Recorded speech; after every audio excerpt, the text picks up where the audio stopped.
এই হলো deadline communications private limited. আপনারা দেখছেন এক্সপ্রেস নিউজ, খবর নেয় খবর দেয়।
নমস্কার, আমি শাইনি গুপ্ত।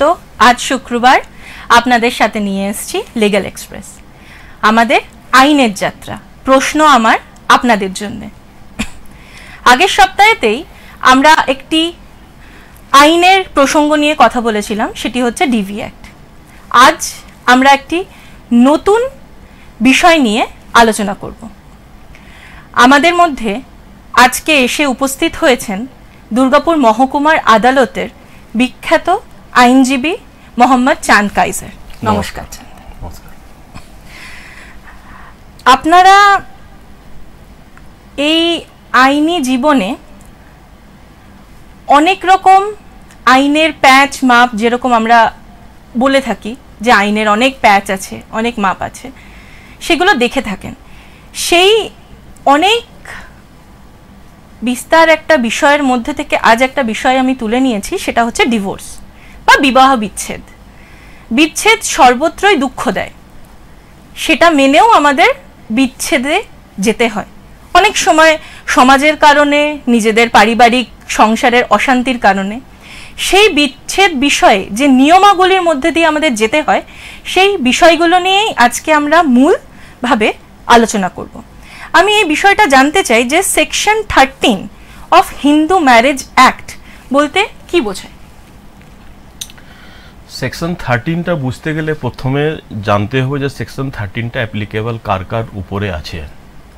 কেন আমাদের ভারতবর্ষে শুধু হিন্দু নয়, হিন্দু ছাড়া আমরা খ্রিস্টান আছেন, মুসলিমস আছেন, obviously Sikh, Jain, Buddhist, they are also come within the purview of definition of Hindu। কিন্তু আমাকে এখানে দেখতে হবে যে সেকশন 13টা এটা কার জন্য অ্যাপ্লিকেবল, কে সেকশন 13 অ্যাপ্লিকেবিলিটি বা অ্যাপ্লিকেশন করতে পারেন। অ্যাকচুয়ালি হিন্দু ম্যারেজ অ্যাক্ট 1955-এ পারিত হয়। এখানে তিনটে মেন সেকশন। একটা ফার্স্ট যেটা হচ্ছে সেকশন 2, হিন্দু কারা। তো হিন্দু যদি সেকশন 2তে যদি আপনি দেখেন হিন্দু ম্যারেজ অ্যাক্টে, সেখানে আপনি পাবেন যে হিন্দু যারা বাই রিলিজন বাই বার্থ আছেন, কিন্তু আদার দেন হিন্দু, যেমন শিখ, বুদ্ধিস্ট, জৈন, ওনারাও কিন্তু হিন্দু। এবার আমাদেরকে আসতে হবে ডিভোর্সের আগে, আসতে হবে আমাদেরকে বিয়ে। কেন বিয়ে না হওয়া পর্যন্ত তো ডিভোর্সের গল্পই আসছে না। তো আমাদেরকে বুঝতে হবে যে ফার্স্ট ডিভোর্স কিভাবে হবে, কেন হবে, কারা এই অ্যাপ্লিকেশনটা। আমার দ্বিতীয় প্রশ্ন আপনার কাছে এটাই থাকতো যে কারা কারা এই ডিভোর্সের জন্য অ্যাপ্লিকেবল হবে। যেরকম আমরা কোনো ফর্ম যখন ফিল আপ করি তখন আমাদের 3টে ক্যাটাগরি, এখন 4টে ক্যাটাগরি অবশ্যই আছে, যে জেনারেল, এসসি, এসটি। তো এরপর আমি জানতে চাইবো যে এটা কি সবার জন্যই সমানভাবে অ্যাপ্লিকেবল? না না না, আপনি যদি constitution of India article 36 clause 25 যদি দেখেন, সেখানে কিন্তু দেখবেন যে এই হিন্দু ম্যারেজ অ্যাক্ট শিডিউল ট্রাইবের জন্য কিন্তু অ্যাপ্লিকেবল নয়। শিডিউল ট্রাইব কিন্তু এই সেকশন 13-এর ইউজ করতে পারেন না, বা মানে ফাইল করতে পারেন না ডিভোর্স, নিজের বিবাহ বিচ্ছেদের। কেন ওখানে পরিষ্কার বলা হয়েছে সেকশন 2 সাবসেকশন 2 যদি আপনি দেখেন হিন্দু ম্যারেজ অ্যাক্টে, সেখানেই বলা হয়েছে যে এই অ্যাক্টটা as per article 366 clause 25 of Indian কনস্টিটিউশনে, এইটাতে আসবে না, এসটিরা আসবে না। তাহলে ওনাদের এখন যে কমিউনিটিতে মোড়ল বলে একটু ওনাদের একটু ইয়ে আছে, কমিউনিটি আছে বা ওনাদের একটা অর্গানাইজেশন আছে, ওটা যদি ওনাদেরকে যেহেতু হিন্দু এসটি পড়ছেন না as per definition of section 2 subsection 2-তে অফ হিন্দু ম্যারেজ অ্যাক্ট, সেক্ষেত্রে যদি ওনারা হিন্দুই যদি না হয়ে থাকেন তাহলে সেকশন 13-এর অ্যাপ্লিকেবিলিটি ওনার উপর তো হবার তো কোনো মানেই থাকে না। এই জন্যে এসটিরা যিনি আছেন, এসটি কমিউনিটি থেকে যিনি বিলং করেন, এই সেকশনের কিন্তু ওনারা ইউজ করতে পারেন না। আদার দেন যেমন হিন্দু যারা আছেন, বাই রিলিজন আছেন, বাই বার্থ আছেন, আর জৈন আছেন, বুদ্ধিস্ট আছেন, ইভেন শিখ কমিউনিটি অলসো, উনিও কিন্তু এই ওনারা যদি কোনো বিবাহ বিচ্ছেদ যদি হয়, ওনারাও কিন্তু ডিভোর্সের মামলা এই সেকশন 13-এ কিন্তু ওনাকে ফাইল করতে হবে। কিন্তু এসটি এই পারভিউতে আসবেন না যদি আপনি ইন্ডিয়ান কনস্টিটিউশন আর্টিকেল 366 ক্লজ 25 যদি দেখেন।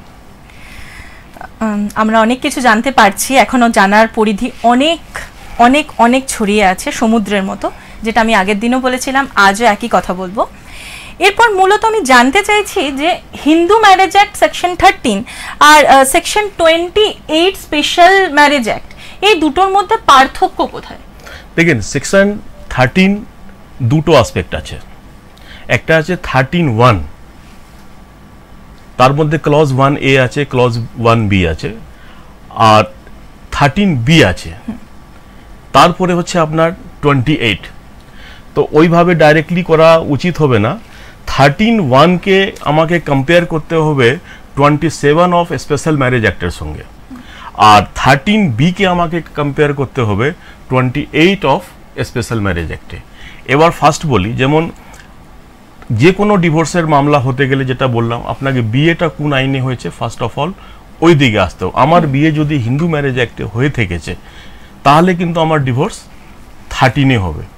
আমার ম্যারেজ, আমি হিন্দু হোক মুসলিম হোক যেই জাতি হোক না কেন, আমার বিয়ে যদি স্পেশাল ম্যারেজ অ্যাক্টে যদি বিয়ে হয়ে থেকেছে 1954, সেখানে কিন্তু আমার সে 27 বা 28 হবে। এবার 20, যেহেতু আপনি প্রশ্ন করেছেন 13 আর 28 নিয়ে, তো এটা 13 আগে ফার্স্ট 13(1) and 13B-টাকে জানতে হবে, 1A and 13B-কে। এই প্রশ্নটা আমি এরপরেই আসছিলাম যে পদ্ধতি, আমি এই শুধু পার্থক্যটার পরে আমি আপনার কাছে জানতে আসবো যে পদ্ধতি এবং কোন কোন গ্রাউন্ডে আমরা এই ডিভোর্স গুলো ফাইল করতে পারি, কি কি গ্রাউন্ড আছে, এই স্পেসিফিক ভাবে আমাদের দর্শকরা যেহেতু একদমই এইসব বিষয়ে আমরা অনেকটাই অজানা, ওই জন্যই আপনি যেহেতু একদম সামনের সারি থেকে দেখছেন জিনিসগুলো, সেই জিনিসটা যদি আমাদের সামনে একটু ভালো করে আলোচ্যভাবে এই বিষয় নিয়ে আলোচনা করেন। দেখেন, 13 যেটা ডিভোর্সের মামলা আছে হিন্দু ম্যারেজে, সেখানে দুটো পার্ট আছে, একটা আছে 13(1)A আর দ্বিতীয়টা আছে 13B। তো 13(1)A-টাতে এইটাতে অ্যাপ্লিকেশন যে কোনো হাজব্যান্ড বা ওয়াইফ, আইদার পার্টি যাকে আমরা বলি, যে কোনো একজন করতে পারেন, কিন্তু তার জন্যে কিছু গ্রাউন্ডস আছে। যেমন ফার্স্ট অফ অল গ্রাউন্ড আছে যদি জানতে পারি যে এক্সট্রা ম্যারিটাল অ্যাফেয়ার কোনো মহিলা হোক বা কোনো পুরুষ হোক, মানে ওয়াইফ বা হাজব্যান্ড যে কোনো একজনের যদি লিড করছেন, it is also one of the ground two file the case A sweet.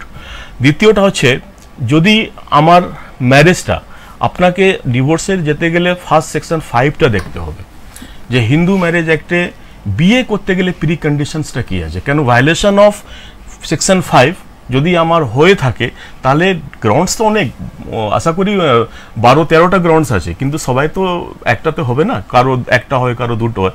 কিন্তু মেন যেটা হচ্ছে ফার্স্ট অফ অল যে আমরা যদি জানতে পারি আফটার ম্যারেজ যে আমার বউ বা আমার স্ত্রী হাজব্যান্ড যদি কোনো এক্সট্রা ম্যারিটাল লাইফ যদি লিড করছে কোনো অন্য ইয়েতে, তাহলে it is a good ground. একে আমরা বলি on the ground of adultery. দ্বিতীয়টা হচ্ছে ক্রুয়ালিটি, অত্যাচার। এবার অত্যাচার যেহেতু ডেফিনেশনের মধ্যে পড়ছে শারীরিক এবং মানসিক, এই দুটোই মেন। এবার কোনো, এটা আমি বলে দিলাম ফার্স্টেই যে এটা ওয়াইফ এবং হাজব্যান্ড দুজনের মধ্যে যে কোনো একজন অ্যাগেনস্ট স্পাউস, যাকে আমরা এক ওয়ার্ডে ইউজ করি স্পাউস, যে আমরা ফাইল করতে পারি। সেইখানে আমাদেরকে যে কোনো একটা গ্রাউন্ড, অ্যাডাল্ট্রি, ক্রুয়ালিটি বা সেকশন 5 যেটা হচ্ছে আমার at the time of marriage আমার যেটা কনসেন্ট নেওয়া হয়েছিল সেটা বাই ফ্রড ওয়ে নেওয়া হয়েছিল, বাই প্রেসারে নেওয়া হয়েছিল, বা আমি স্ত্রীকে বা স্ত্রী ওয়াইফকে হাজব্যান্ডকে 2 বছর ধরে ছেড়ে পালিয়ে গেছে, যেটা আমরা বলি অন দ্য গ্রাউন্ড অফ ডেজার্শন। তাহলে ক্রুয়ালিটি, ডেজার্শন বা অন্য কোনো এমন একটা ডিজিজ হয়ে গেছে যেটা ইনকিউরেবল, যাকে আমরা বলি ভেনারেল ডিজিজ, এইগুলো যদি হয়ে যায়, বা উনি হিন্দু ধর্মকে ছেড়ে অন্য কোনো ধর্মকে গ্রহণ করে নিয়েছেন, তো এইগুলো মূল 13টা কিন্তু বেসিক্যালি আমরা আমাদের যা সমাজে পাচ্ছি সেটা হচ্ছে এডাল্ট্রি অ্যান্ড ক্রুয়ালিটি, মানসিক এবং শারীরিক অত্যাচার, আর পাচ্ছি যে অন্য ছেলের সঙ্গে বা হাজব্যান্ড অন্য মেয়ের সঙ্গে, এটাই একটা মানে গুড গ্রাউন্ড। কিন্তু বেসিক্যালি টোটাল মানে 13টা গ্রাউন্ড, কিন্তু তার মধ্যে মূলটা আপনি পাবেন কোর্টেও, আপনি দেখবেন অনেকগুলো মামলা যেগুলো আছে মেনলি ক্রুয়ালিটি আর এডাল্ট্রি, আর কিছুটা ধরুন যদি 2 বছর থেকে বেশি যদি কোনো হাজব্যান্ড বা কোনো ওয়াইফ ম্যাট্রিমোনিয়াল থেকে আলাদা আছে, তো আমরা ওটাকে বলি ফাইল অন ডেজার্শন গ্রাউন্ড, কিন্তু নট মানে লেস দ্যান 2 ইয়ার্স হবে না, মোর দ্যান 2 ইয়ার্স হবে ওটা। এরপর দাদা আমি আপনার কাছে জানতে চাইবো আরেকটা বিষয় নিয়ে, সেটা হচ্ছে মূলত এই যে আমরা ম্যাট্রিমোনিয়াল স্যুটগুলো ফাইল করছি কোর্টে, তো এইগুলো ট্রায়াল কোথায় হয়, কোন কোর্ট এইগুলো ট্রায়াল করে? দেখেন, জুরিডিকশনে পরিষ্কার বলা হয়েছে যে any matrimonial suit shall be file before district জজ। তো এটা পাওয়ার আমাদেরকে আইন ডিস্ট্রিক্ট জজ সাহেব কোর্টে দিয়েছেন, কিন্তু যেহেতু আমাদের সাব ডিভিশনাল কোর্ট দুর্গাপুর, এখানে ডিস্ট্রিক্ট জজ বসেন না, কিন্তু ইকুইভ্যালেন্ট পাওয়ার আছে, কিছু পাওয়ার বাদ দিয়ে, যেমন অ্যান্টিসিপেটরি বেলের ক্ষেত্রে হোক আর কিছু হোক, কিন্তু ওটা অ্যাডিশনাল ডিস্ট্রিক্ট জজ কোর্টে ফাইল হয়। কিন্তু আফটার ফাইলিং ওই কোর্ট যদি মনে করেন যে আমার যে সাবঅর্ডিনেট কোর্টস আছেন, যেমন এডিজে 2 আছেন, ফাস্ট ট্র্যাক আছেন, স্পেশাল কোর্ট আছেন, মানে কোর্ট আছেন, এই মামলাগুলো কিন্তু উনি for the convenient of the person উনি কিন্তু ট্রান্সফার করতে পারে। আর আমরা অনেক সময় ফ্যামিলি কোর্টের নাম শুনেছি, আমরা সাধারণ মানুষ তো জানি না যে এই ফ্যামিলি কোর্ট বলতে কি বোঝায়, তাহলে ফ্যামিলি কোর্টটা কিসের জন্য কার্যকরী? দেখুন, এখানে যে মামলা দুর্গাপুরে যেটা দেখেন আপনারা, মেনটেনেন্সের মামলা ম্যাজিস্ট্রেট কোর্টে হয়, এবং ডিভোর্সের মামলা বা রেস্টিটিউশনের মামলা ম্যাট্রিমোনিয়াল স্যুট যেটা হয় সেটা আমাদের এডিজে সাহেবের কোর্টে হয়। কিন্তু ফ্যামিলি কোর্ট যদি আপনি কোনো ডিস্ট্রিক্টে যান, যেটা সাব ডিভিশন নয়, ডিস্ট্রিক্টে যদি যান, সেখানে কিন্তু ফ্যামিলি কোর্ট একটা আলাদা কোর্ট হয়, সেখানে অন্য কোনো মামলা হয় না। যেমন আপনি ডোমেস্টিক ভায়োলেন্সের হয়তো চর্চা গত ইয়েতে করেছেন বোধহয়, তো ডোমেস্টিক ভায়োলেন্সের মামলা হোক বা 125-এর মামলা হোক, এই মামলাগুলো কিন্তু আপনি পাবেন ম্যাজিস্ট্রেট কোর্টে হয়। তো ম্যাজিস্ট্রেট কোর্টে হলে কি হবে, ম্যাজিস্ট্রেট কোর্টে আবার নানা রকম আপ টু 3 ইয়ার্স পর্যন্ত যে ক্রিমিনাল পানিশমেন্ট, ওই মামলাগুলো কিন্তু জেএম কোর্টেই হয়, জুডিশিয়াল ম্যাজিস্ট্রেট কোর্ট হয় ফার্স্ট ক্লাস, আর এসিজেএম সাহেবের ম্যাক্সিমাম 7 ইয়ার্স। তো ওতে কি হয় যে আমরা বিচারটা পেতে খুব দেরি হয়, কেন আমার কোর্টকে যে ক্রিমিনাল মামলা আছে ওটাও দেখতে হবে, প্লাস যে মেনটেনেন্সের মামলা আছে ওটাও দেখতে হবে। কিন্তু ফ্যামিলি কোর্টে কি, ওখানে শুধু মেনটেনেন্সের মামলা আর ডিভোর্সের মামলা। এই জন্য এই কোর্ট যদি হয় বা যেখানে আছেন, ওখানে যে আমরা হয়তো লিটিগেন্ট কিছু শুনছেন আমাকে, বা হয়তো আমারও কোনো ক্লায়েন্ট হতে পারেন, উনি দেখবেন যে আমরা এখানে ডেট মাঝে মাঝে বলেন স্যার এত ডেট লম্বা পড়ে গেছে, 3 মাস ডেট পড়েছে, 4 মাস পড়েছে। কারণটা ওইটাই যে জুডিশিয়াল ম্যাজিস্ট্রেট কোর্টে শুধু খোরপোশের মামলা বা মেনটেনেন্সের মামলা নয়, ওই ছাড়াও কিন্তু ক্রিমিনাল মামলা যত আছে সব ম্যাজিস্ট্রেট কোর্টে। কিন্তু আপনার ফ্যামিলি কোর্টে কি হয়, এক্সক্লুসিভলি ফ্যামিলি কোর্ট শুধু তৈরি করা হয়েছে to entertain the petition of the matrimonial related suit, বাস, আর কিছু না। এটা খোরপোশ এবং ডিভোর্সের মামলা, ওখানে আপনি 125 ডিভি অ্যাক্ট, ডিভোর্সের মামলা সবই ওখানে পাবেন। তো অবভিয়াসলি মামলাটা একরকমই মামলা যদি একটা কোর্টে হয়, তাহলে লিটিগেন্টকে বিচার পেতে একটু টাইমটা কম লাগে in comparison to ADJ court আর জুডিশিয়াল ম্যাজিস্ট্রেট কোর্ট। কিন্তু দুর্গাপুরে আমাদের নেই। আমাদের লিগ্যাল এক্সপ্রেস চলছে, তার সাথে আমরা আইনের যাত্রাটাও করছি। অনেক কিছু জানতে পারছি, এখন অনেক কিছু জানার বাকি আছে।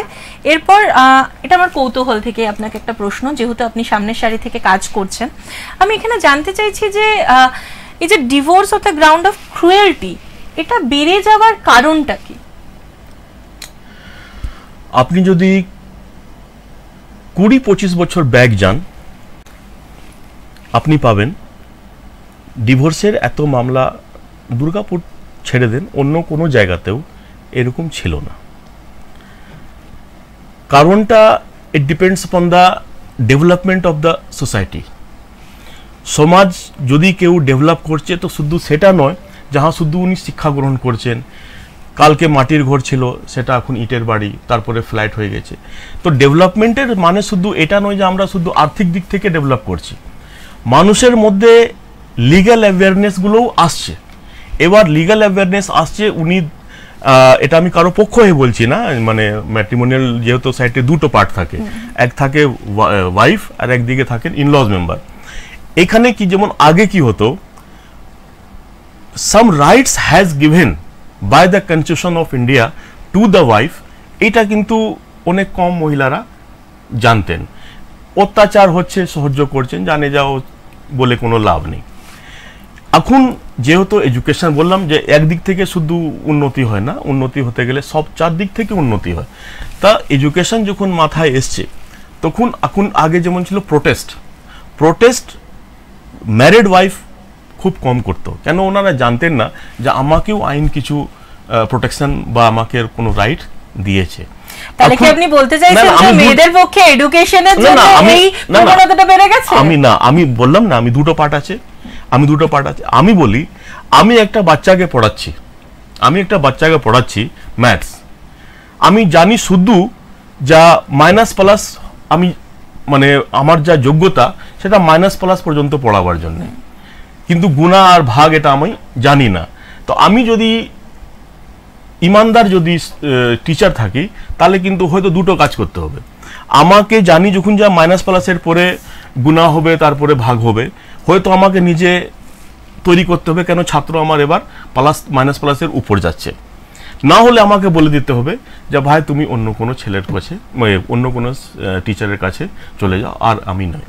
কিন্তু ফ্যামিলি, এটা আমি যখন জানতে পারছি যে আমার যে আজ থেকে আমি সবসময় দেখবেন এটা ইয়েতে বলে যে আমার শাশুড়ি এরকম, মানে যিনি এখন শাশুড়ি আছেন উনি বউকে বলেন, আমরা শুনি এগুলো কথা, যে আমার বিয়ে বেলা তো আমার শাশুড়িতে এরকম করতেন, ভোর 3টার সময় আমাকে ধানের করতে হতো। এবার ওই যদি আপনি মনে করেন যে এই যে মানে এই যুগের যে ম্যারিড ওয়াইফ আছে ওইটাই যদি আমি আশা করি, এটা কিন্তু শাশুড়িকে বা আমার মাকে যাই হোক না কেন ওনাও কিন্তু চেঞ্জ করতে হবে। মানে আপনি যেটা বলতে চাইছেন মূলত যে সমাজে আমাদের চিন্তাধারাটা চেঞ্জ করতে হবে, আমাকে চেঞ্জ করতে হবে। শুধুমাত্র রান্নাঘরে আমাদের মানে গৃহবধূরা যাবে না, শাশুড়ি মারা যাবে না, স্বামীরাও যাবে এবং শ্বশুর মশাইরা যাবে, সবটা একদিক থেকে চলবে না, দুই হাতে চলবে।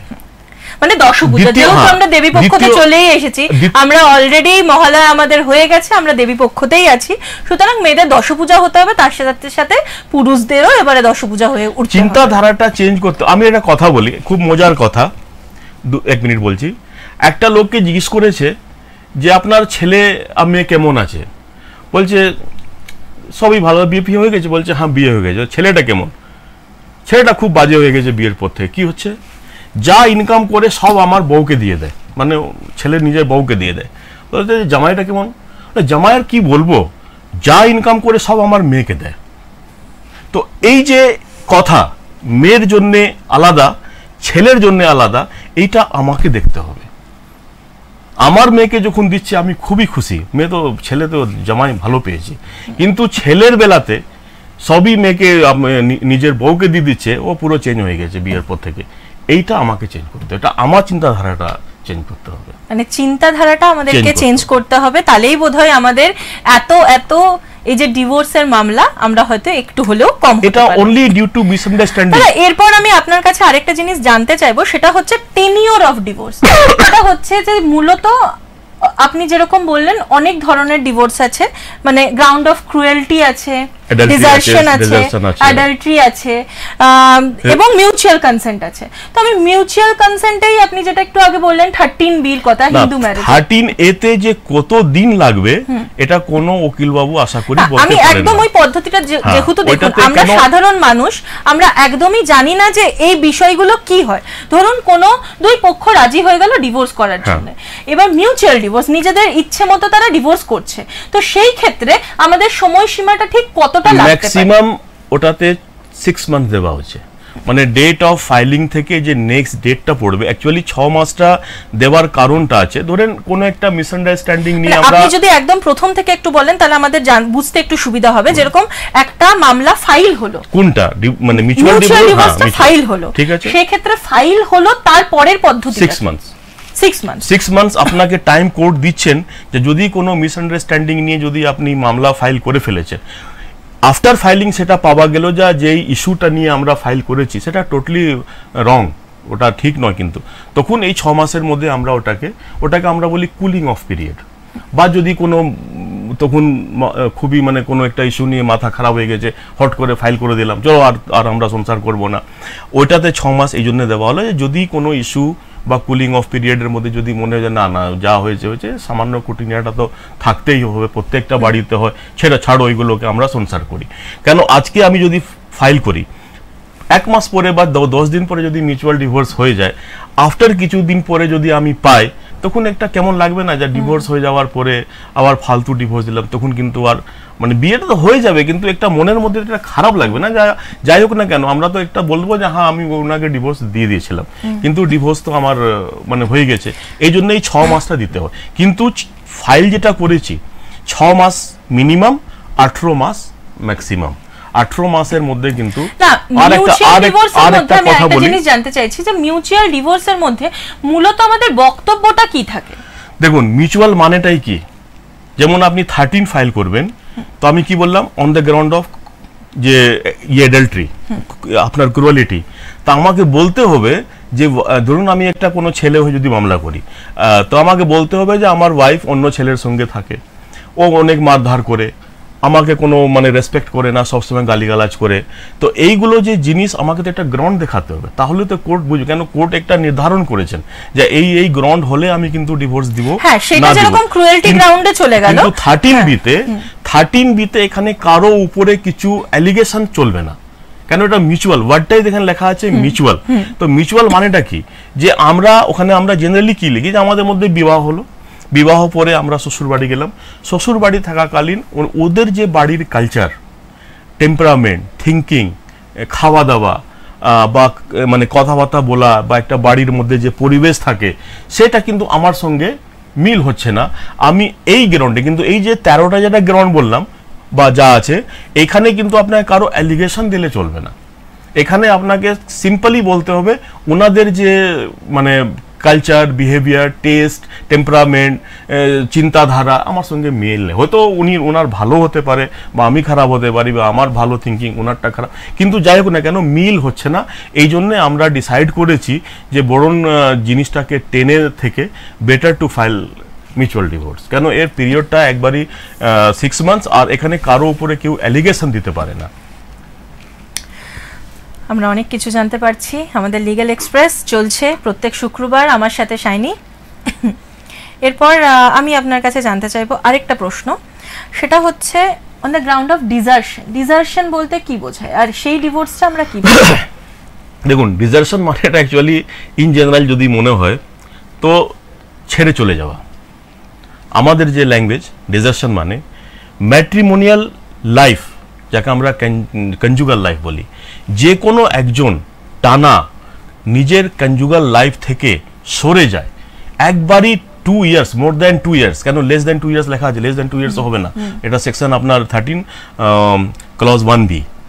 তো এটাতে আপনি পাবেন ডিজার্শন যে আছে এটাতে আপনাকে 2 ইয়ার্স দেখাতে হবে যে 2 ইয়ার্স থেকে আমাদের মধ্যে আর কোনো ম্যাট্রিমোনিয়াল রিলেশন নেই। একটা দেখুন আছে, আমি শ্বশুর বাড়ি যাচ্ছি, আমার ওয়াইফ মাঝে সাঝে এখানে চলে আসছেন, কিন্তু একে ডিজার্শন বলা যাবে না। ডিজার্শনটা বলা যাবে কমপ্লিট ব্রেকডাউন, কমপ্লিট সেপারেশন, মানে একবারই 2 বছর থেকে কোনো রকম রিলেশন নেই। আজকে যেমন মোবাইল হয়ে গেছে, আগে তো আইন তৈরি করার সময় মোবাইল থাকবে, কথা বলা যাবে, এটা তো ছিল না। তখন থেকে যেটা আইন তৈরি, মানে যেটা সেন্সে করা হয়েছে, সেটা হয়েছে যে একবারই separation. Matrimonial relation in generally means যে আমরা হাজব্যান্ড ওয়াইফ হিসাবে থাকবো, ওইটা যেন একবারই মানে সেপারেট, একবারই কি বলে ওটাকে বিচ্ছেদ। 2 ইয়ার্সের মধ্যে ম্যাট্রিমোনিয়াল রিলেশনটা আমাদের মধ্যে একবারই নেই, সেখানে আপনি ডিজার্শন গ্রাউন্ডেও ফাইল করতে পারেন। যে 2 বছরের মধ্যে আমরা আজ পর্যন্ত কোনোভাবে ম্যাট্রিমোনিয়াল লাইফ লিড করিনি, ওইভাবে 2 বছরে কে কোথায় আছে না আছে আমিও জানি না, ওনার ব্যাপারেও উনি জানেন না, এই জন্যে আমরা এই একটা ডিজার্শন গ্রাউন্ড আছে। মানে পায়ের চিহ্ন একবারও পড়া যাবে না, তবে গিয়ে আমাদের ডিভোর্সটা আমরা করতে পারবো, বাড়ির ভেতরে আর আসা যাবে না যদি বেরিয়ে যায়। না, separation means desertion means complete breakdown. একবারই কোনো কারো এমন হতে হবে যে কোনো দিনই কোনো ধরুন একটা ব্যাপার আছে যে আমাদের মধ্যে ঝগড়া চলছে, যেমন ডিভি অ্যাক্ট, ডিভোর্স তো ফট করে হয় না, ডিভোর্সের আগে ফার্স্ট 498 হয় আর আপনার ডিভি অ্যাক্ট বা 125 তার মধ্যে দেখা গেল বাড়ির মধ্যে কিছু একটা অঘটন হয়ে গেছে, সেখানে ওয়াইফ চলে এসছেন বা আমি উনার বাড়ি চলে গেলাম, এটা কিন্তু ডিজার্শনের মধ্যে কিন্তু আর পড়বে না। এটা তো হলো আমার, আমি যে এই কথাটা একটু আগে বললেন যে ডিভোর্স শুধু হয় না, ডিভোর্সের আগে 498 ডিভি অ্যাক্ট, মানে এটা কি হওয়া ম্যান্ডেটরি? তাছাড়া কি কোনো ভাবে ডিভোর্স হবে না? না, আমি বলি, আপনি যখন আফটার ম্যারেজ ডিসাইডই করে নিলেন যা কোনোভাবেই আর আমাদের মধ্যে সংসার হবে না, দুজন যদি রাজি হয়ে থাকেন, তাহলে আপনার 498 বা ডিভি একটা 125 যাওয়ার কোনো প্রয়োজন নেই। কারণটা হচ্ছে আপনার উপরে কোনো অত্যাচার হচ্ছে না, আপনার উপরে কোনো ডিমান্ড অফ ডরি হচ্ছে না, আপনারা বোথ পার্টিজ সেটেলড করে নিয়েছেন বা মাইন্ড মেকআপ করে নিয়েছেন যা বিয়ে হয়ে গেছে ভালো কথা, কিন্তু আমরা কিন্তু মানতে পারছি না, আমরা থাকলে বরং আর অসুবিধাটা বাড়তে পারে, এর থেকে ভালো আপনি নিয়ে যান। এবার দেখা গেল যে ডিভোর্সের যখন গ্রাউন্ড আছে ক্রুয়ালিটি, তো ক্রুয়ালিটি গ্রাউন্ডে তো আপনাকে দেখাতে হবে যা কি করছে, তা আমাকে টাকা চাইছে। এবার একটা মেয়েকে যদি টাকা চাওয়া হয় হাজব্যান্ড থেকে বা আর কোনো ইনলস কাছ থেকে, সে যদি ক্যাপেবল না থাকে তাহলে মেয়েটা কি করবে? এরপর আমি আপনার কাছে দাদা একটা প্রশ্ন করব, যেটা হচ্ছে সব থেকে সেনসিটিভ ইস্যু, যেটা হচ্ছে একটা বাচ্চার স্ট্যাটাস ডিভোর্সের ক্ষেত্রে। দেখেন, ডিভোর্স তো ওয়াইফের সঙ্গে হচ্ছে, ছেলে বিয়ে করুক বা মা বিয়ে করে নিক, বাচ্চার প্যাটার্নিটি তো চেঞ্জ হবে না, বাচ্চার প্যাটার্নিটি কোনোদিন চেঞ্জ হবে না। তো বাচ্চার জন্য যদি ছেলে থাকে, বাবা bound to maintain up to 18 years দিতেই হবে ওকে, শুধু ছেলের ক্ষেত্রে। মেয়ে যদি আনম্যারিড থাকে, capable to maintain her self, বাবাকে দিতে হবে। তো ডিভোর্সের সঙ্গে ছেলে মেয়ের শুধু একটাই অসুবিধা থাকবে, তো যে কোনো একটা লোকের সঙ্গে, হয়তো মায়ের সঙ্গে ছিল বা বাবার কাছে থাকবে, কিন্তু ফাদার ইজ অলওয়েজ মেনটেন। এবার শুধু ছেলে নয়, আফটার ডিভোর্স যদি ওয়াইফ যদি ক্লেম করে 120, আপনি 125 এর, হ্যাঁ আমি মেইনটেনেন্সের কথাটাতে আসব, আপনি দেখবেন আমি এই বিষয়টা নিয়ে আসব। ওয়াইফের ডেফিনেশনটা not only the married wife but also divorcee.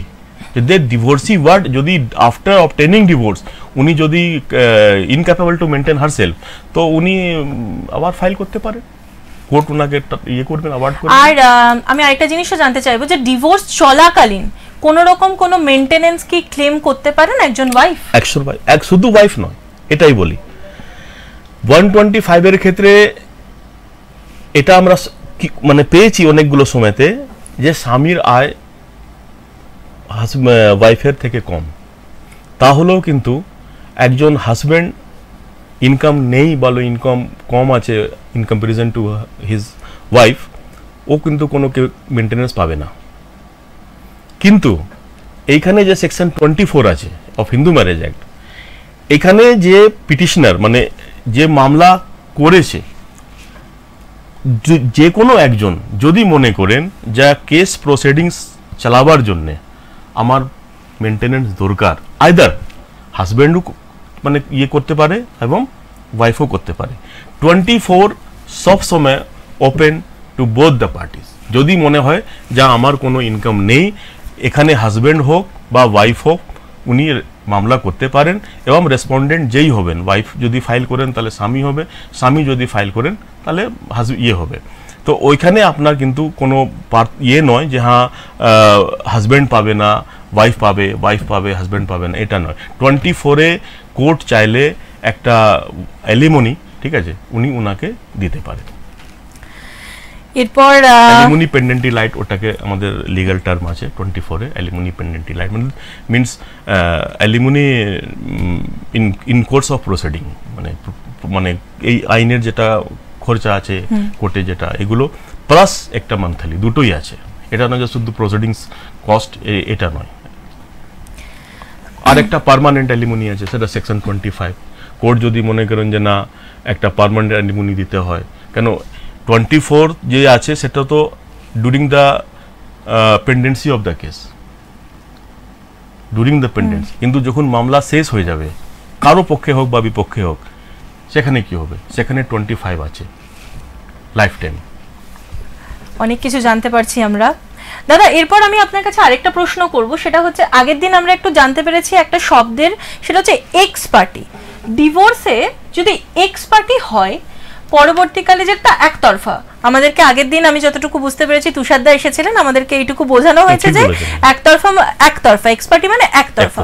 এবার ডিভোর্সের ক্ষেত্রে যদি একতরফা কিছু হয়, পরবর্তীকালে ধরুন একজন ওয়াইফ ফাইল করেছিলেন, তিনি এক্স পার্টি ডিভোর্স হলো তার বা হাজব্যান্ডের, পরবর্তীকালে তিনি এলেন, দিয়ে তিনি বললেন আমি তো ওয়াকিবহলে ছিলাম না এই মামলাটার বিষয়ে, আমি তো সংসারটা করতে চাই, আমি তো ডিভোর্সটা চাই না। তো সেই ক্ষেত্রে তার স্ট্যাটাসটা কি হবে এবং তিনি কি কি করতে পারেন আইনি ব্যবস্থা? দেখেন, ফার্স্ট হচ্ছে যে একতরফা ডিভোর্স চট করে হয় না।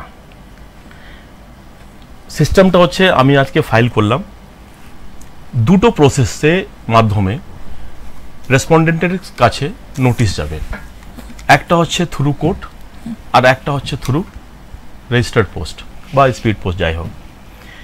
সেখান থেকে যদি দুটো পোস্টে যদি ওইখানে সার্ভিস হয়ে গেছে, তাহলে এইটা বলার আর জায়গা থাকবে না যে আমি জানি না।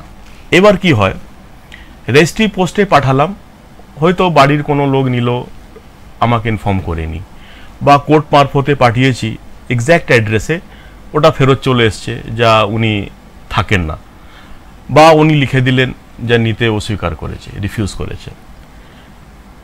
কিন্তু কোর্ট এইটা দেখে কিন্তু আপনাকে ডিভোর্স দিয়ে দেবে না। কোর্ট আবার একটা অপরচুনিটি দেবে যার উপরে ডিভোর্সের মামলা হয়েছে ওনাকে জানানোর জন্যে, সেটা হচ্ছে পেপার পাবলিকেশন। যেখানে উনি থাকছেন, মানে যার বিরুদ্ধে মামলা হয়েছে ডিভোর্সের, যেটা জানছেন না উনি, ওই এরিয়াতে লোকাল নিউজ পেপারে যে ল্যাঙ্গুয়েজটা ওখানে চলছে, ওখানে একটা পেপার পাবলিকেশনে একটা কোর্ট অর্ডার করবে যে একটা পেপার পাবলিকেশন করুন, যাতে হয়তো পেপারের মাধ্যমে যদি উনি দেখেন যে হ্যাঁ একটা, সেখানে কোর্ট একটা নোটিশ, যে নোটিশটা দেওয়া হয়েছিল থ্রু রেজিস্টার পোস্ট আর থ্রু কোর্ট প্রসেস, সেম জিনিসটা থাকবে যে আপনার স্বামী যদি, মানে হাজব্যান্ডের যদি মামলা করে ওয়াইফের বিরুদ্ধে, তাহলে আপনার স্বামী আপনার নামে এই এই এই ডিভোর্সের মামলা করেছে, এত তারিখে ডেট ধার্য আছে এই কোর্টে, আপনারা যদি কোনো বক্তব্য থাকে আপনি এসে আপনার বক্তব্যটাকে আমাদের কোর্টে এসে নিজে বা থ্রু উকিলবাবু মারফতে আপনি এসে রাখেন। ফেলিং হুইচ যদি না আসেন তাহলে কিন্তু ডিভোর্স হয়ে যাবে। তো ওটা পরে যদি পেপার পাবলিকেশন হওয়ার পরেও যদি টার্ন আপ উনি না করলেন রেসপন্ডেন্ট, সেক্ষেত্রে কোর্টের আর কোনো অপশন নেই but to pass ex parte decree. এইবার ডিগ্রি হয়ে গেল, ডিগ্রির পরেটা কী হবে?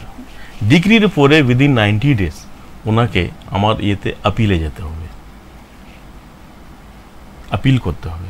আপিলে আবার উনি বলবেন যে না এই যে গ্রাউন্ডগুলো লিখেছে, ফার্স্ট অফ অল উনি বলবেন যে এই যে সার্ভিসটা বলছেন যা আমি রিফিউজ করেছি, বা আমি ইচ্ছা করে নিলাম না, বা আমার দরজা বন্ধ ছিল, যাই হোক না কেন, এগুলো না, ও আমার কাছে গেলই না, বা যাই হোক না কেন, আমি interested to proceed the case suit. এবার উনি এসে নিজের বক্তব্য রাখবেন যে না এই যে বলেছেন ভুল বলেছেন, আবার অ্যাজ ইট ইজ পূর্ণ হিসাবে। এই জন্যে বলা হয়েছে যে কারো যদি এক্স পার্টি ডিভোর্স হয়ে থাকে বা 13-এ মানে আফটার কন্টেস্টিং দ্য সুট, সেই ক্ষেত্রে কিন্তু মামলা, মানে যিনি মামলাটা মানে পেয়েছেন ডিগ্রি, চট করে ওনাকে বিয়ে করা বারণ করা হয়েছে। ওনাকে বিয়ে করতে হবে after expiry of appeal period. মানে কথা বলার জায়গা বা আমার জায়গাটা তুলে ধরার যে জায়গাটা সেটা আমি পাচ্ছি, হ্যাঁ। একদমই না পাওয়া হচ্ছে না না। ডিভোর্স হয়ে গেছে বলে আর আপনার কোনো জায়গা নেই, মানে সেটা যে না। কথাটা আমরা শুনতে পাই যে না। কেউ যদি আমার কথা না শুনে তাহলে কোর্ট আমার কথা শুনবে, কোর্ট শেষমেশ সবসময় কোর্ট শুনে। আমার কথাটা শুনতে পারবে। আজকে যখন আপনি এসেছেন তখন আমি এই বিষয়টা না, এই কৌতূহলটা আমি না জিজ্ঞেস করে পারবোই না আপনাকে, যে হিন্দু ম্যারেজে আমরা বুঝলাম যে আপনি বললেন যে অনেক মানুষের এর মধ্যে ইনক্লুডেড আছে। এবার ধরুন হিন্দুর ডেফিনেশন আপনি বললেন প্রথমে শুরুতেই, এবার একটা ম্যারেজ হলো একজন মুসলিম পার্সন আর একজন হিন্দু পার্সন, তো সেই ক্ষেত্রে ডিভোর্সটা কোন অ্যাক্ট অনুযায়ী হবে? আপনি যদি সেকশন 5টা পড়েন, সেকশন 5টা শুরু হচ্ছে marriage shall be solemnized between two Hindus. Section 5 আপনি দেখেন ফার্স্ট লাইনটাই হচ্ছে যে এই হিন্দু ম্যারেজ অ্যাক্টে বিয়ে হতে গেলে ফার্স্ট কন্ডিশনটা হচ্ছে both parties must be Hindu. তো এই ম্যারেজটাই যখন হলো না অ্যাজ পার হিন্দু ম্যারেজ অ্যাক্ট, তাহলে ডিভোর্সের তো কোনো গল্পই আসবে না। তাহলে আমরা হিন্দু ম্যারেজ অ্যাক্ট অনুযায়ী মুসলিমদের এখানে কোনো রকম ইনি পারবেন না, কিন্তু যদি মুসলিম এবং হিন্দু দুজনেই একে অপরের সাথে ভালোবেসে বিয়ে করেছে, হোয়াট এভার ইট ইজ, যাই হলো, তাহলে সেই ক্ষেত্রে স্পেশাল ম্যারেজ অ্যাক্টে ওনাকে বিয়ে করতে হবে। মানে সেই ক্ষেত্রে যেমন তারা বলি, special আমি marriage বলে আমি বলে দিচ্ছি, ক্লিয়ার করে দিচ্ছি, একজন কোনো হিন্দু মুসলিমকে বা মুসলিম হিন্দুকে প্রেম ভালোবাসছে and both are interested to solemnize marriage, কিন্তু হিন্দু যদি থাকলে হিন্দুকে অসুবিধা এই দিক থেকে যা ওকে হিন্দু হতে হবে। সেকশন 5 বলছে যে parties must be Hindu and govern by the Hindu law. তো একজন তো হিন্দু নয়, মুসলিমের মতন যদি হয় তাহলে মুসলিমকে ওকে একই, হিন্দু আর মুসলিমের আইনটা একইবারে, both parties must be Muslim আর both parties must be Hindu. সেখানে আমাদের 1954-এ স্পেশাল ম্যারেজ অ্যাক্ট পারিত হয়েছে, সেটাতে আছে দেখবেন, যেমন রেজিস্ট্রেশন অফ দ্য যে হিন্দু ম্যারেজ করতে গেলে ফার্স্ট যেটা বললাম সেকশন 5-এর ফার্স্ট লাইনটা লেখা আছে যে both parties must be Hindu. কিন্তু স্পেশাল ম্যারেজ অ্যাক্টে যদি যান সেখানে কিন্তু এই ওয়ার্ডটা লেখা নেই, সেখানে লেখা আছে মেয়ে ক্ষেত্রে মানে ওয়াইফের ক্ষেত্রে 18 বছর এবং ছেলের ক্ষেত্রে 21 বছর। এবার 21 আর 18 এখানে স্পেসিফিকভাবে যেমন হিন্দুতে লেখা আছে হিন্দু, এই ওয়ার্ডটা কিন্তু কোনো রিলিজন কিন্তু স্পেশাল ম্যারেজ অ্যাক্টে নেই। কোনো কাপল যদি যদি রিলিজন যদি ম্যারেজ করতে চান সেই ক্ষেত্রে কিন্তু এই হিন্দু ম্যারেজ অ্যাক্টে হবে না, ওনার ক্ষেত্রে স্পেশাল ম্যারেজ অ্যাক্ট 1954-এ ওনারা দে আর এলিজিবল, কিন্তু ওই এজটা কিন্তু থাকতে হবে 18 এবং 21। খুব সুন্দরভাবে আমরা সমৃদ্ধ হচ্ছি ওনার উত্তরে, আমরা অনেক কিছু বুঝতেও পারছি যেগুলো আমাদের কাছে অজানা, সাধারণ মানুষের কাছে অজানা।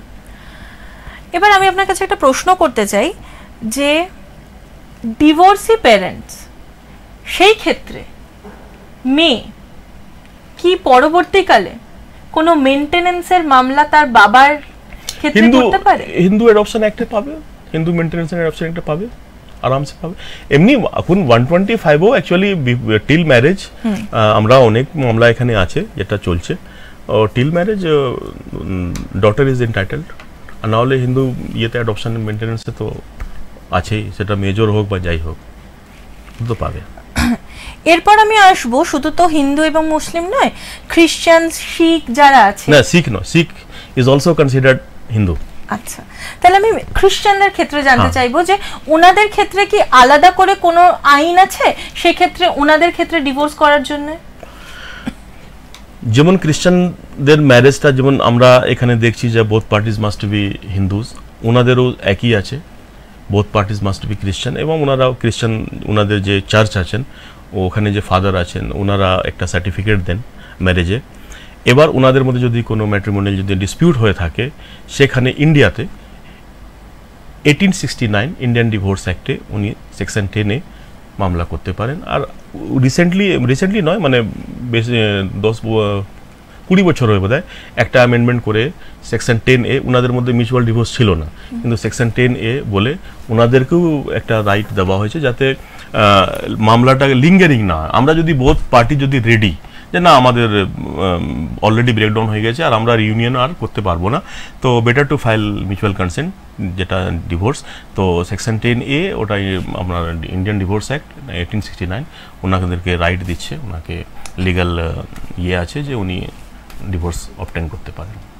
এবার আমি জানতে চাই যে স্পেসিফিক্যালি আপনি একটু বলবেন মুসলিম ডিভোর্সের ক্ষেত্রে তালাক আমরা যেটা বলি, মানে আমরা সাধারণ মানুষ যে ভাষায় শুনে এসেছি তালাক, সেটার নিয়মাবলীগুলো আমি একটু আপনার কাছ থেকে জানতে চাইবো।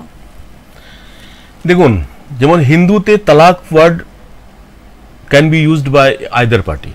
তালাক একটা মহিলা শব্দ ব্যবহার করতে পারেন, আর তালাক শব্দ একটা পুরুষও ইউজ করতে পারেন। কিন্তু ইসলামিক শরিয়ত হিসাবে বলছি আপনাকে, তালাক যে ওয়ার্ড, এই ওয়ার্ডটা একমাত্র ছেলে ইউজ করতে পারে। ওয়াইফের ক্ষেত্রে খোলা আছে, মানে শরিয়ত হিসাবে বলছি। কিন্তু আপনি যদি ডিসলিউশন অফ মুসলিম ম্যারেজ যদি আপনি দেখেন 1939, সেখানে সিভিল কোর্টকে পাওয়ার দেওয়া হয়েছে 39-এ। আমাদের ইন্ডিয়ান কনস্টিটিউশন বা আমাদের লেজিসলেচার আমাদেরকে ইন্ডিয়ান মুসলিমকে একটা ডিভোর্সের একটা আইন, যেমন হিন্দু ম্যারেজ অ্যাক্ট আছে, আপনার ইন্ডিয়ান ডিভোর্স অ্যাক্ট আছে, স্পেশাল ম্যারেজ অ্যাক্ট আছে, ওইভাবে একটা codification of law in respect of divorce Muslim ওমেনকে দেওয়া হয়েছে। কিন্তু ইন্ডিয়াতে ওই আইনটা একমাত্র উনি মানে ইউজ করতে পারেন only by the wife. Husband কিন্তু লিগালি, যেমন আমি বললাম আপনার ডিসলিউশন অফ মুসলিম ম্যারেজ, ওটা কিন্তু petitioner must be the wife only. যেমন হিন্দুর ক্ষেত্রে উনি ওয়াইফ আর হাজব্যান্ড যে কোনো দুজনের মধ্যে যে কোনো একজন ফাইল করতে পারেন, এবং আপনার মিউচুয়াল ডিভোর্সটাও যে দুজনই ফাইল করবে। তালাকের ক্ষেত্রে আমি একটা জিনিস জানতে চাই, ওভার ফোন কি কখনো কোনো তালাক হতে পারে? না না, দেখেন আমি কি বললাম, তালাক যে ওয়ার্ড সেটা ছেলেরা ইউজ করতে পারে, এবং মহিলার যদি ইউজ করে, মানে ওটা কি কোনো স্পেসিফিক টাইম আছে যে কখন আমি তালাকটা বলতে পারবো? আমি বলছি, দেখুন আপনি যদি ইসলামে 3 রকমের তালাক আছে, মানে ছেলেকে পাওয়ার দেওয়া হয়েছে। একটা হচ্ছে তালাকে আহসান, একটা হচ্ছে তালাকে হাসান, আর একটা হচ্ছে তালাকুল বিদ্দাত। তালাকুল বিদ্দাত সেটা আগেও আনকনস্টিটিউশনাল ছিল, আর এখন তো অলরেডি 2019-এ অলরেডি হয়ে গেছে। যাই হোক, এবার ইন জেনারেল যেটা, ফার্স্ট অফ অল যদি ছেলে তালাক দিতে চায় কোনো আইন মারফতে, যেমন হিন্দু যদি যায় তো হিন্দু ম্যারেজ অ্যাক্ট ইউজ করবে, স্পেশাল যদি হয় তো স্পেশাল ম্যারেজ অ্যাক্ট করবে, খ্রিস্টান যদি হন তো ডিভোর্স অ্যাক্ট করবে। এইখানে ইন্ডিয়াতে ছেলে যে কোনো একটা কোডিফিকেশন অফ ল এর উপরে আমি ডিভোর্স চাইছি, এটা কিন্তু নেই, ছেলের ক্ষেত্রে নেই। কিন্তু ওয়াইফের ক্ষেত্রে যেটা আমি বললাম ডিসলিউশন অফ মুসলিম ম্যারেজ 1939, ওইটাতে যদি পিটিশনার যদি ওয়াইফ হয়ে থাকে, ও কিন্তু সিভিল কোর্টে মামলা করতে পারে। এবার প্রশ্নটা আসবে যে সিভিল কোর্টে কেন হবে? হিন্দু ম্যারেজ অ্যাক্ট তো এডিজে কোর্টে হয় বা ডিস্ট্রিক্ট জজে হয়, আর মুসলিম ম্যারেজের ডিসলিউশন যদি বলে দিলাম কেন হবে? একটা একই জিনিস, ডিভোর্সের ডিসলিউশন অফ ম্যারেজের মামলা একজন এডিজে বা ডিস্ট্রিক্ট জজে হবে, আর একটা মামলা সিভিল কোর্টে কেন হবে? বলি এবার, হিন্দু ম্যারেজ স্যাক্রামেন্ট, ওখানে জুডিকশন বলেই দেওয়া হয়েছে যে কোর্ট, ডিস্ট্রিক্ট কোর্ট। এই স্যাক্রামেন্ট শব্দটা যদি আপনি একটু আমাদের দর্শককে বুঝিয়ে, মানে ধর্ম, মানে এটা একটা পার্ট অফ রিলিজিয়াস মানে রাইটস এন্ড কাস্টমস অনুযায়ী আমাদের। কিন্তু মুসলিম যেটা ম্যারেজ, সেটা হচ্ছে আপনার কন্ট্রাক্ট। এবার আপনি যদি সিভিলের, যদি আমার দর্শক কোনো যদি এখন দেখছেন, তো সিভিলে যদি কোনো ভায়োলেশন হয়, ধরুন আমরা একটা এগ্রিমেন্ট করলাম, যা পার্টনারশিপ করলাম, বা যে কোনো একটা এগ্রিমেন্ট, চুক্তি করলাম, যাকে আমরা সিম্পল ভাষায় চুক্তি বলি, একটা চুক্তি করলাম, সেই চুক্তি যদি ভায়োলেশন হয়ে থাকে, তাহলে কি হবে? ওই মামলাটা কোথায় হবে? সিভিল কোর্টে হবে অবভিয়াসলি। ওই জন্যে মুসলিম ম্যারেজ যেহেতু একটা কন্ট্রাক্ট মানে ফার্স্ট বলে দিই, মুসলিম ম্যারেজের যে মূল থিমটা ইজাব আর কবুল। ইজাব মিনস আমি একটা প্রপোজাল দিলাম যে আমি ওকে বিয়ে করতে চাই, উনি যদি অ্যাকসেপ্ট করে নিলেন, তাহলে ডেফিনেশন অফ গিফট যদি আপনি দেখেন, মানে ট্রান্সফার অফ প্রপার্টি একটা যদি, যেটা অন্য ব্যাপার, অবভিয়াসলি আমি সিভিল করি না, তাহলেও বলে দিচ্ছি যে ডেফিনেশন অফ গিফটটা কি। আমি কোনো জিনিস আপনাকে দিলাম, আপনি সেই জিনিসটাকে যদি গ্রহণ করে নিলেন, তাহলে ওটা বলা গেল গিফট। তো ওইভাবে কোনো যদি ভায়োলেশন হয়, তাহলে সিভিল কোর্ট মামলা বিচারাধীন। ওইভাবে ইসলামে যে ম্যারেজটা, সেটা কন্ট্রাক্ট। আমি ইজাব মানে আমি আমার ইয়েটা এক্সপ্রেস করলাম যে আমার বিয়ে করার ইচ্ছা, উনি যদি অ্যাকসেপ্ট করে থাকেন, তাহলে অ্যাকসেপ্টেন্সের যখন গল্প চলে হলো, মানে অফার অ্যান্ড অ্যাকসেপ্টেন্স যখন চলে এসছে, তার মানে এটা তো সিভিল কন্ট্রাক্ট। এটা আইনও বলা হয়েছে যে মুসলিম যে ম্যারেজ সেটা যার ওর নেচার সেটা হচ্ছে সিভিল, ওই জন্যে violation of any civil code করা হয়েছে, সিভিল কোড। ওই জন্যে যদি ডিভোর্সের মামলা হয় তাহলে ওটা সিভিল কোর্টে হয়। বড়ই বিচিত্র এবং অনেক কিছু জানার। শুধুমাত্র আমরা এই শব্দটুকু জানি বিবাহ বিচ্ছেদ। এই বিবাহ বিচ্ছেদের যে কত রকমের কত ধারা আছে আলাদা আলাদা রকমভাবে, সাধারণ মানুষ এবং আমরা সেগুলো জানি না। সেই জন্যই আজকে আমাদের কাছে দাদা এসেছেন। এরপরে দাদা আমি আরেকটা জিনিস ছোট্ট করে আপনার কাছে জানতে চাইবো, সেটা হচ্ছে কতদিনের মাথায় আমি ডিভোর্সটা ফাইল করতে পারি? ধরুন আমার বিয়ে হওয়ার পর আমি কতদিনের, হিন্দু ম্যারেজ অ্যাক্ট অনুযায়ী আমি কতদিনের মধ্যে? যদি আপনি সেকশন 14 যদি দেখেন, সেখানে বলাই হয়েছে যে কোনো ডিভোর্সের অ্যাপ্লিকেশন উইদিন 1 ইয়ারের মধ্যে এন্টারটেইন করা যাবে না। এটা শুধুমাত্র হিন্দু ম্যারেজের ক্ষেত্রে। তাহলে আমাকে একটু বলবেন যে স্পেশাল ম্যারেজের ক্ষেত্রেও একই সেম। দেখুন, স্পেশাল ম্যারেজ অ্যাক্ট আর হিন্দু ম্যারেজ অ্যাক্ট একই, শুধুটা ওইখানে কি both parties must be Hindu, ওইখানে লেখা আছে রিলিজন বলে কিছু লেখা নেই, এজ লেখা আছে বাস। কিন্তু আপনি দেখবেন 27 যে গ্রাউন্ড আছে ডিভোর্সের স্পেশাল ম্যারেজ অ্যাক্টে, আপনার 13(1) হবে, যেটা আপনার 13(b) হবে, ওখানে আপনি 28 পাবেন, একই। আমি ছোট্ট করে একটা জিনিস জানতে চাইবো, আপনি একটু আগে বলেন ডিক্রি। এই ডিক্রি শব্দটা আমি একটু আপনার কাছে বিস্তারিতভাবে জানতে চাইছি যে ডিক্রি কি, ডিভোর্সের ডিক্রি আপনি এখনি বললেন। কোন ডিস্ট্রিক্ট জজ সাহেবের কোর্টে, কেন এটাতে অ্যাপ্লিকেবিলিটি অফ দ্য সিভিল মামলা, এটাতে যে আমরা ডিভোর্সের মামলা করি এটাতে সিভিল, তো কোর্ট একই মামলা যদি হয় তাহলে কোর্ট দুটোই কাজ করতে পারেন।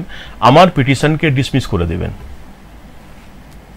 না হলে আমি যেটা চাইছি in the form of decree, মানে বাংলা সঠিক বলতে পারছি না আমি, ডিক্রি মিনস কোনো একটা কোর্ট আদেশ দিলেন, কিন্তু ডিস্ট্রিক্ট জজ লেভেল থেকে, কোনো ম্যাজিস্ট্রেরিয়াল কোর্ট থেকে আপনি ডিগ্রি পাবেন না। সিভিল কোর্ট আর ডিস্ট্রিক্ট কোর্টে যদি কোনো অর্ডার যদি পাস হয় in favour of either party, ওই ওয়ার্ডটাকে আমরা ডিক্রি বলি। যেমন আমরা জাজমেন্ট বলি, অ্যাকিউটাল অর কনভিকশন, তো যাই হোক না, এখানে আমরা আগে কি জাজমেন্ট হয় তারপরে ডিক্রি হয়? হ্যাঁ, আগে আমরা একটা অর্ডার পেয়ে যাই, তারপরে একটা ডিক্রি পাস হয়। মানে প্রথমে আমরা একটা অর্ডার পেলাম, তারপর আমরা একটা জাজমেন্ট পেলাম না, ফার্স্ট আমরা অর্ডার পেলাম, অর্ডার পড়ার পরে 15 দিন বা 20 দিন, যেমন এখন আমাদের এডিজে সাহেব কোর্টে 15 দিন বা 20 দিনের মধ্যে ডিগ্রি দেওয়া হচ্ছে। দাদা আমি ছোট্ট করে আপনার কাছে আরেকটা জিনিস জানতে চাইবো যে আপনি একদম সামনে থেকে আছেন, আমি বারবার বলছি আপনারা আইনজীবী, আপনারা সামনে থেকে কাজ করেন। এই সমাজে এই যে অবস্থা, এই ডিভোর্সের প্রবণতা এত বেড়ে গেছে কেন? ছোট্ট করে 2 লাইনে আমাকে প্লিজ একটু বলুন আলোচনা। আমি একটাই কথা বলবো যে দুটো পার্ট, প্রত্যেকটা ম্যাট্রিমোনিয়াল ইয়েতে ইস্যুতে দুটোই পার্ট থাকে, একটা সাইড থাকে ওয়াইফ আর একটা সাইড থাকে ইন লজ মেম্বার্স। তো একটাই কথা বলবো যে তুলনা করবেন না। আমি আজকে বলি যে কোনো শাশুড়ি যদি নিজের শাশুড়িকে আজ থেকে 50 বছর আগে শীতকালে 2 কিলোমিটার দূর থেকে জল এনে উনি দিয়েছেন ভোর 3টার সময় বা 4টার সময়, এই তুলনাটা যদি আপনি করেন তাহলে এটাতে সংসার হবে না। আর দ্বিতীয় কথা, আমার যে নিউলি ম্যারিড ওয়াইফ যিনি আছেন, উনিও যে সবসময় শুধু রাইটকে দেখবেন যে আইন তো এভাবে বলছে না, আইন তো এভাবে বলছে না, অমুক লোক তো এভাবে করে না। আরে ম্যাট্রিমোনিয়াল যে ইস্যুস প্রত্যেকটা লোকের, প্রত্যেকটা যে কি বলবো হিন্দিতে, মানে রাহান সাহান ঘরের আলাদা হয়। একটা অ্যারিস্টোক্র্যাট বা একটা কর্পোরেট ফ্যামিলি থেকে যদি আপনি একটা ব্যাপারে নিয়ে যদি ইস্যু যদি জানেন, তাহলে ওই ফ্যামিলিটাকে আপনার তো সব কিছু দিয়ে ইকুয়াল থাকতে হবে না, শুধু ওর বউ এরকম যায় বলে আমাকেও যেতে হবে, এটা তো হবে না। তো আমার একটাই বলার যে আপনার যে ঘরের স্ট্যান্ডার্ড, ঘরের যে মানে রাহান সাহান, বাংলা যা হবে সাইনি বলে দিবে, যে ঘরের যে পরিবেশ বলে না, পরিবেশ, ঘরের পরিবেশটাকে দেখে আপনারা আগে বিয়ে ইয়ে করেন। একটা বলি, ছেলে হঠাৎ করে কোনো একটা মিডিয়াম ক্লাস কি বলে মধ্যবিত্ত ফ্যামিলি থেকে যদি কোনো একটা ছেলে বড় পোস্টে চাকরি পেয়ে গেছেন, আপনি বিয়ে করছেন একটা ওই লেভেলের লোক, ওই লেভেলের ফ্যামিলি থেকে যদি বিয়ে করছে, তারা যতটুকু আমি বুঝতে পারছি আমাদের সময় একদম কম হ্যাঁ, হয়ে তো এসেছে, ওইটাতে বলার আপনি- বিষয় আমাদের হ্যাঁ, প্রচুর বেশি থাকে, দুজনকেই কিন্তু কিন্তু ওই আমাদের- আমাদেরকে যেটা দেখতে হবে সেটা হচ্ছে দুজনকেই সমাজ ব্যবস্থাকে adjustment করে চলতে হবে। দুটোই অ্যাডজাস্ট করতে হবে, 100 শুধুমাত্র এক হাতে যেরকম না, না। তালি বাজে না সেরকম দুটোই দুজন, ভাবনা চিন্তা দুজনকেই। রেখেই দুজনকে ইকুয়াল দেখতে হবে। বিয়ে করার আগে- ইকুয়ালিটি যেরকম বিয়ে- আমাদের কনস্টিটিউশন বলে দিয়েছে, ইকুয়ালিটি, জেন্ডার ইকুয়ালিটি হবে না, বিয়ে করার- সুতরাং এটাই আমাদেরকে বিয়ে দেখতে হবে। করার আগে আমার যতটা মানে তজুরবা আছে, যে বিয়ে করার আগে শুধু ছেলের ইনকাম, ছেলের পোস্ট দেখবেন না, ওদের অবশ্যই। বাড়িতে যে পরিবেশ আছে ফার্স্ট ওইটা দেখবেন, যে আমার বাড়ি থেকে ওদের পরিবেশের সঙ্গে দাদা, মিল হচ্ছে কিনা। অবশ্যই বাস। আপনাকে এখানে পেয়ে আমরা সত্যিই খুব সমৃদ্ধ হয়েছি। আজকে আমরা অনেক কিছু জানতে পেরেছি, দাদার অনেক কিছু বলার আছে, আমাদের অনেক কিছু জানার আছে, কিন্তু সময়সীমা আমাদের একদমই কম আজকে। এই বলেই আমাদের নোটে গাছটি আজকে এইখানেই মোড়লো। পরের শুক্রবার আবার আমি আসবো নতুন একটা বিষয়বস্তু নিয়ে আপনাদের কাছে, এই আইনের যাত্রায় লিগ্যাল এক্সপ্রেস। প্রশ্ন আমার আপনাদের জন্য। নমস্কার। নমস্কার।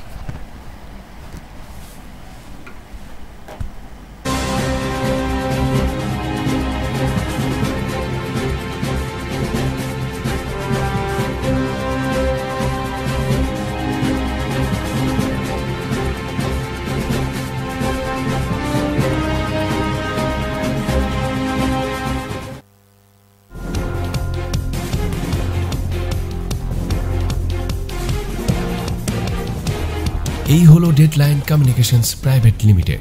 আপনারা দেখছেন এক্সপ্রেস নিউজ, খবর নেয় খবর দেয়।